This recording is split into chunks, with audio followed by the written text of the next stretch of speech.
proceed to our next procedure. Itong cheese, ikakat natin siya ng half and gawin natin siya ng 4 pieces.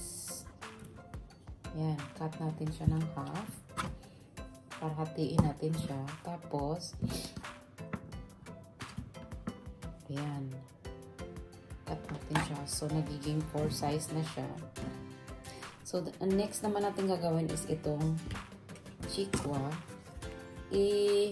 Gilitan na natin sa gitna. Ayan, let's cut it into the center. Ayan.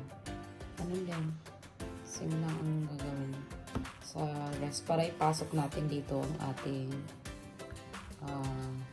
cheese. Ayan. So, ayan na siya. Nakat na natin sa gitna and itong cheese nakat na rin natin. Ang gagawin natin, ilalagay natin siya sa gitna, yung cheese dito sa loob. Ilalagay natin sa loob yung ating cheese. Just like that.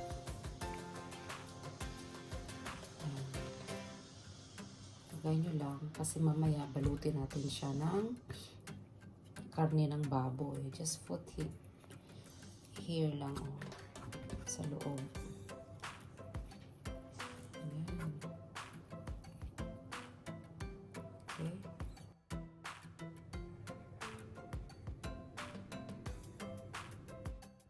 Next is ililinya lang natin yung ating thinly sliced na baboy. Ganyan lang ang i-line up lang natin siya dyan. And lagyan natin siya ng dahon ng shiso. Yan. Lagyan lang natin ang dahon ng shiso. Tapos ganyan lang siya. Tapos lagyan natin siya ng nori. Tayo ng nori. Mga kalahating nori lang.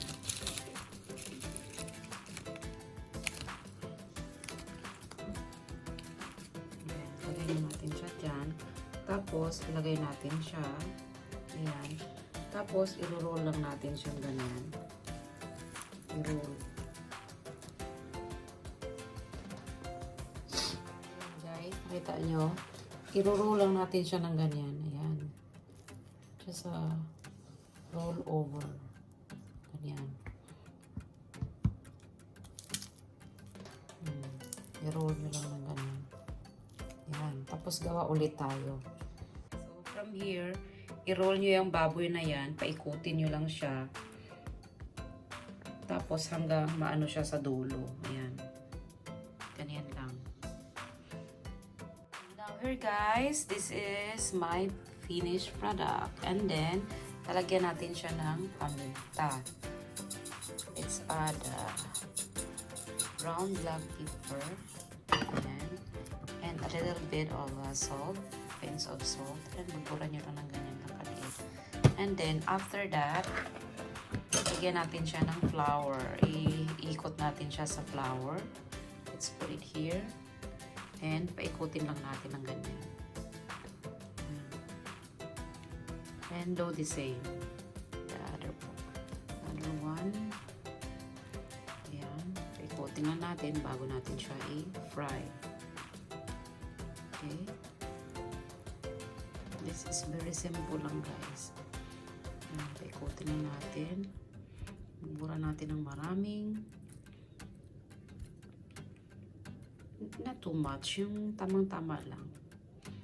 Na maano yung ating ma-coat siya ng tamang-tama. Yan. Ganyan lang.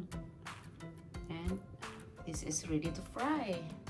There you go. It's already coated into the flour, and all we have to do this is we need to fry this one. Ayan, magpainit na tayo ng pan. Lagyan natin ng olive oil. Here. Let's heat our pan and add an olive oil. Ayan, lagyan na tayo ng olive oil. Not too much lang. Konti lang kasi non-stick na po siya. Antayin lang natin. Painitin lang natin yan bago natin. Ayan, medyo mainit na siya. So, lagay na natin ang ating coated pork roll chikwa. Chikwa roll pala. Pork roll chikwa.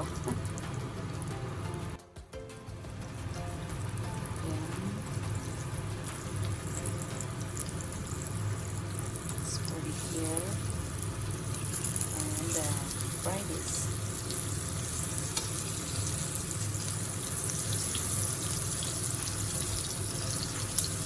Let's fry this, guys, for only 3 minutes.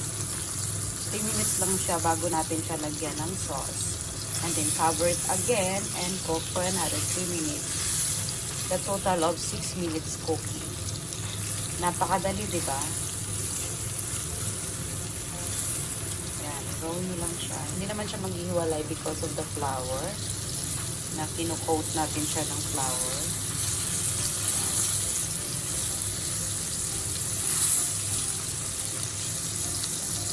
Let's make lang na mag-golden brown siya. Napaka-simple nito, napakamurang ulam. Kasi, ano lang siya eh, piso lang yung chikwa natin. Chikuwa, Japanese chikuwa. And then, yung siso natin is piso lang din. Yung cheese natin is magto 200 yen siya. So, hindi pa siya na, tapos yung karne natin is mga 200 grams. Ang nagamit natin is kalahati lang. So, ang chikwa sa isang pack, ayan, 5 ang ano niya, laman niya. Pag niluto nyo siya ng ganyan, marami na, di ba? Nagiging 5 na siya. So, hindi siya naabot ng 1,000 na yen. Napakamura. Pero pag ito ang binili mo sa labas, 2 piraso lang, super mahal. Kaya benefits talaga na magluto tayo sa loob ng bahay. Kasi, makakamura tayo. Ayan.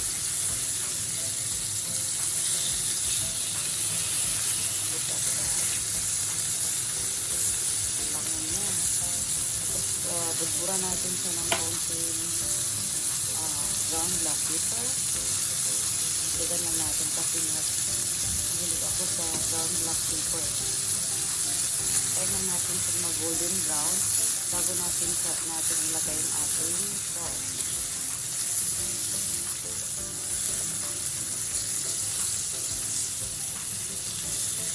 Ayan. So, pwede na siya. Lagyan na natin ng ating mix na nag-mix tayo kanina ng sauce.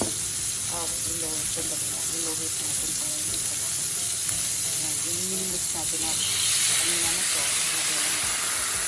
Tapos, cover. Ayan, cover. Guys, check natin. After 3 minutes, ayan. Yan na yung itsura niya. Look at lumalabas na yung cheese sa ilalim, di ba? At napaka-saucy. Ayan, oh. Super sarap niya, oh. Ayan, pwede na to siya, guys. So, patayin na natin at atin na siyang isi-plate. Kasi luto na siya. Ayan. Napaka-sticky ng sauce niya. Huwag nyo sunugin, talagang 3 minutes lang ang cooking natin, ha. 6 minutes lahat yan. Ayan. Ayan yung sauce. Ayan.